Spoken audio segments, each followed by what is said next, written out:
Thank you, thank you. Well, first, thank you for the introduction. I hope you hear me well in the room, and thank you for joining the breakfast session this morning.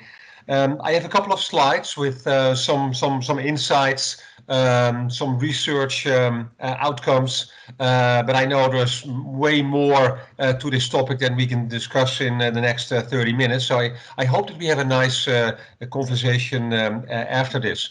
Henrik, thank you for the introduction. Just for context for yourself, I have been in consulting almost my entire career.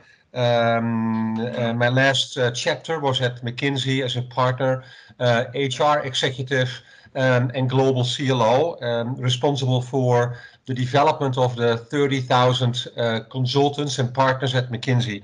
I've also, as part of my role, always spent time with clients, helping clients in L&D and leadership development, human capital topics, and the same applies for my role at Deloitte. When I was in the United States, I've been a global HR leader for one of the global service lines for Deloitte.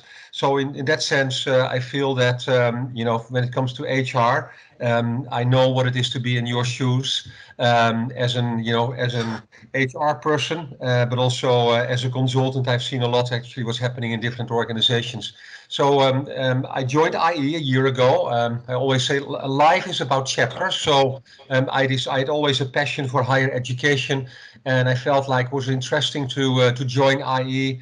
I'm also affiliated with the University of Pennsylvania, Wharton, basically having an impact on developing the future generations of leaders in organizations, and also in IE to help to shape the strategy of the institution.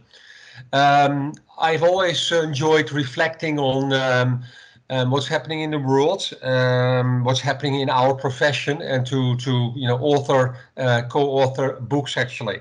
One book that you see on the left side is a book that I co-authored with 30 of my McKinsey partners. Leadership at Scale was published last year. And to me, it's a McKinsey cookbook when it comes to leadership development. We have sat back and say, if we look at all the research, everything what we know about leadership development, if we look at practices in terms of leadership development, what are some of the key insights actually that we can share across the world? And that's kind of this book. And the book on the right side, Elevating L&D, is also a book that I co-authored with McKinsey colleagues. Is basically the notion that if we look at the learning and leadership development profession, it has become a profession over the last 10, 15 years. And I believe that similar to, I always say, finance, right? So if you appoint your chief financial officer, you expect somebody who understands finance. If we appoint a chief technology officer, we expect somebody who understands technology. And what I'm excited about is that a growing number of organizations, when they appoint somebody as the chief learning officer, they also expect someone who understands the profession and the science of how you develop people. It's a very rich science. We know more about how our brain works than 10, 15 years ago. And also when it comes to effectiveness of learning and leadership development programs, we also know that if programs are not well designed, guess what? The impact actually of programs is very low.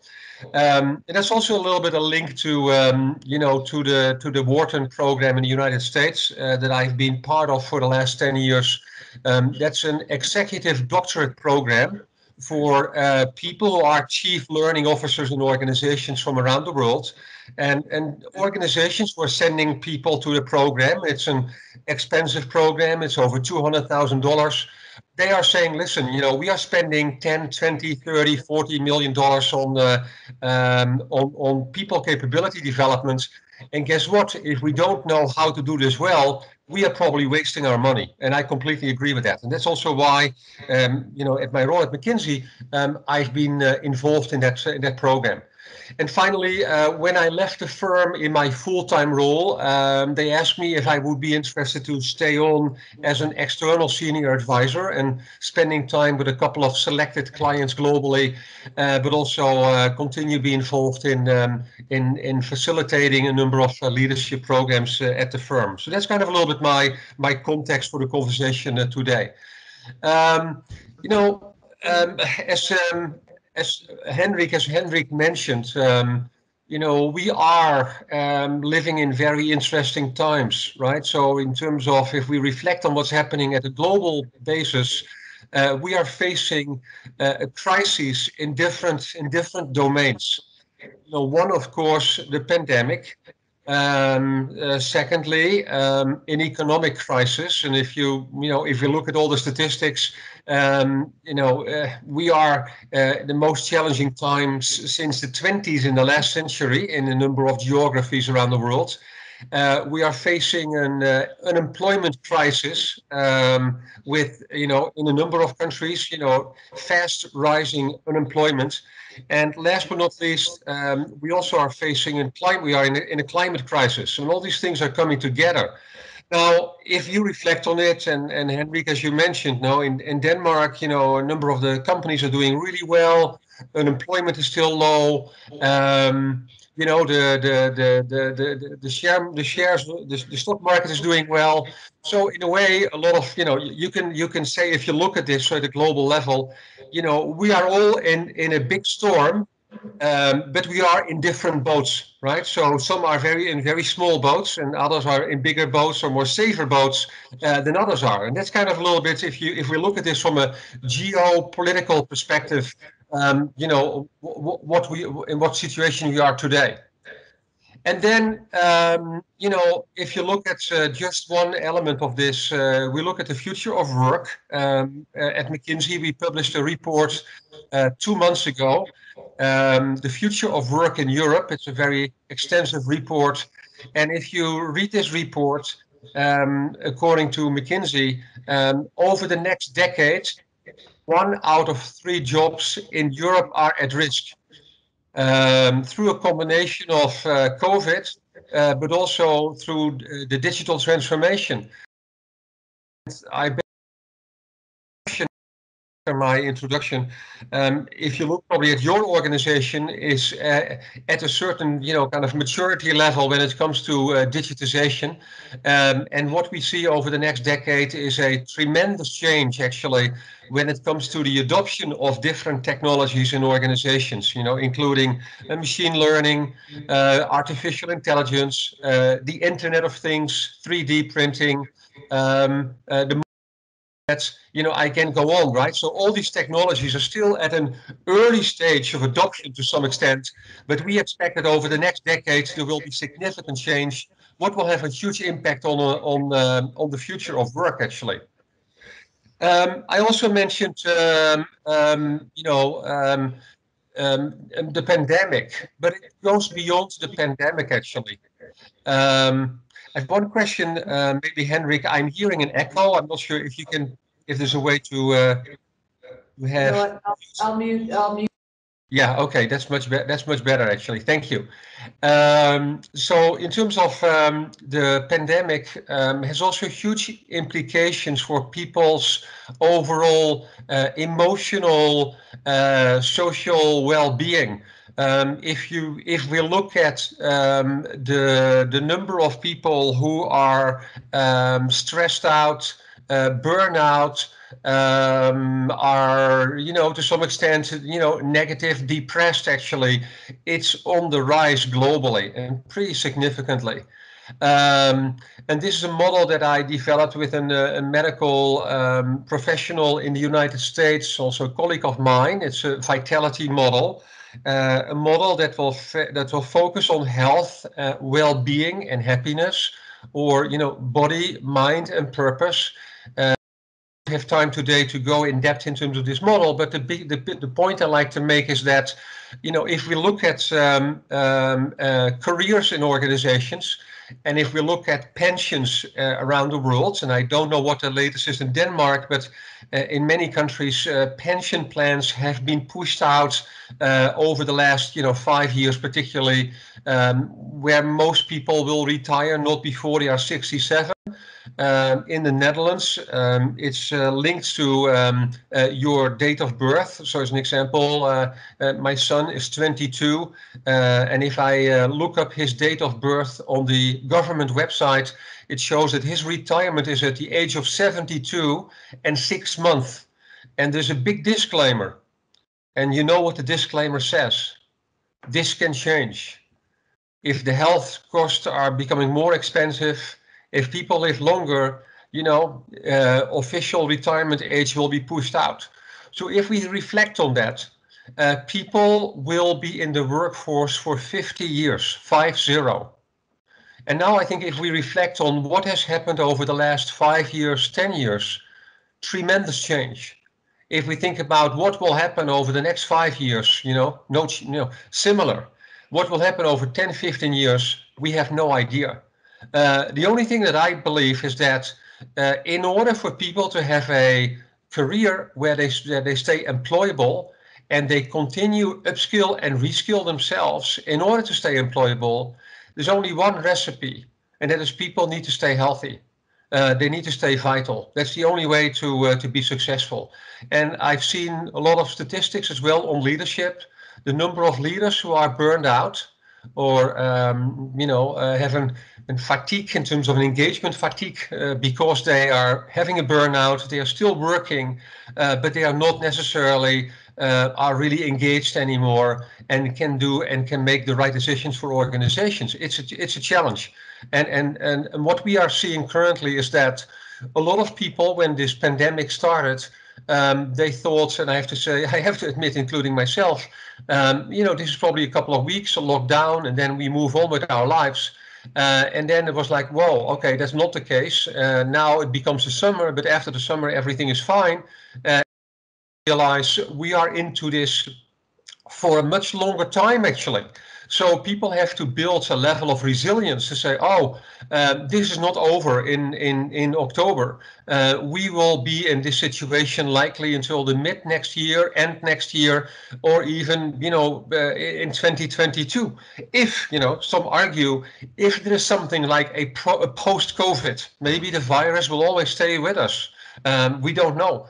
So, but then again, that will require a level of resilience. It's important that people stay healthy, vital, in order to be successful in their organization. One other link, actually, and that is this goes back to leadership development practices. So the question is kind of, if we think about the challenges that our leaders have today in terms of, leading innovation, support the digital transformation, inspiring, motivating teams who work remotely globally, a number of unique challenges. And there is a science, a branch in psychology called the positive psychology. And the positive psychology, different from the clinical psychology, they are doing research on what we know about leaders and people who are flourishing. So they're the right side of this curve. And what can we learn actually from those people? And then we ask the question: can we apply those practices to the other side of the curve, so that basically we can pull everybody more to the right side? So that's in a nutshell positive psychology. This started in the 90s in Philadelphia with Martin Seligman, and has become a big movement actually around the world. And there are a number of leadership practices that are have its roots in positive psychology, and again, I don't have time to go through them here, but what meaning and purpose, themselves define their meaning and purpose. They are more focused, they have more energy, they are optimistic, right? So it has a huge impact. If we think about self-confidence, authentic self-confidence, we know that people who develop their level of self-confidence, are way more effective and successful than people who don't. There's a book actually that I published last year on authentic confidence, based on a lot of work that we have done at McKinsey on this topic, and also beyond McKinsey. What we have learned that no matter who you are, and we spoke with many CEOs and other C-suite people, but also consultants and others. No matter who you are, every single person has moments in his or her career where their self-confidence is not always 10 out of 10, and everybody admits that. And the good news is about self-confidence, it's something you can develop. So it's another example of the empathic listening, very important, particularly in times like this, that we are open to understand what people expect from us. Optimism and positivity. I think that I always say there's nothing worse than to work for a leader who is negative about the future. Right. So and therefore, to look beyond actually, the situation we are in, think about what can happen, how we can shape the future, is very important when it comes to leadership development. Again, I can't go through all the examples, but it's an important to reflect on this. Now, this is a nice visual from the Economist. We are also at a place where we see the biggest transition when it comes to work. And you probably had also discussions in your organization about what will happen, kind of post-COVID when it comes to work in the office. If you look at, this question around the world, many organizations already announced that they will not to a 5-day in the office work week. It might differ, by role, by person, by organization, by company, right? So, but basically, many organizations, some of them actually are completely, they leave their offices and they say we start working in a different model, where we just, have people who come to an experience center and they meet there a couple of times a week, and other organizations are saying, okay, we are going back to maybe 4 days, 3 days, 2 days a week in the office. So a big transition. I think it's fascinating, and also has a huge impact on leadership, right? So how do you lead virtual teams? It's inspired. Who are, joining out of university. They got their recruitment process online, their onboarding online. They met their manager online, and now they are working with teams online. So they have never met anyone. So how to coach, how to mentor people, how to make sure that they feel they are part of the culture of an organization. So there's some unique challenges that we are facing there. And then related to the future of work, I believe that we are, in a decade of massive upskilling and reskilling. If we look at different statistics on this from the World Economic Forum, and next week there's another big event, the World Economic Forum, again on this topic, but also a McKinsey report from the World Bank. Basically, every single person needs to develop new competencies. And there are a number of people who completely need to change professions. So as a consequence, there's a huge need for upskilling and reskilling. Also on this topic, at McKinsey, we have done some research on successful digital transformations. And one of the outcomes is, and no surprise to you, is that only companies are successful. The only companies who are successful in the digital transformation are companies who have leaders who are digital savvy, who understand really technology. Secondly, they have developed the digital capabilities in the organization for people. And third, they have changed the way of working because, as we know from a long time, automation, digitization, robotization is not just about automating existing business processes. It's all about a different way of working. And also related to that, there are companies who need to embrace modern talent management practices. So that are some of the insights when it comes to successful and digital transformation. And then when it comes to learning, what I believe, and also based on my research, is that this is not just about the supply side. There are many organizations who say, well, Nick, have launched a learning catalog with 10,000 learning units for our workforce globally. So therefore, now they can upskill and reskill themselves in everything. Now, what we have learned actually is that typically only a small percentage of people take advantage of it, and the large majority not at all. So there's a lot of free content out there. There are many catalogs of digital learning available. There are amazing courses offered by different institutions and business schools. It doesn't mean actually that individuals are stepping up and start developing themselves. So to me, this also goes back to, do people have do they have a mindset for lifelong learners? We have developed a number of mindsets that you see here on this slide. There is a survey, an assessment that people can do on the website Reaching Your Potential. It's free, and we have collected more than 4,000 people completed this assessment. So we have good insights actually on what's lacking actually for people. Finally, in terms of the people capability development, leadership development, earlier in this year I reached out to a large network of executives in L&D and in leadership development, and asked them questions about what's your focus, when it comes to capability development. And you see here a number of topics that people have been working on. Online onboarding, how to sell virtually, building online facilitation skills, how to work remotely, resilience is a big thing, agile working, decision making in times of crisis, business planning scenarios, and maybe one thought on that as well.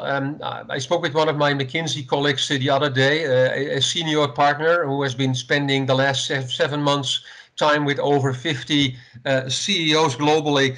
And basically from a McKinsey perspective, what we recommend clients to do when it comes to business planning is to identify, basically 2 or 3 scenarios.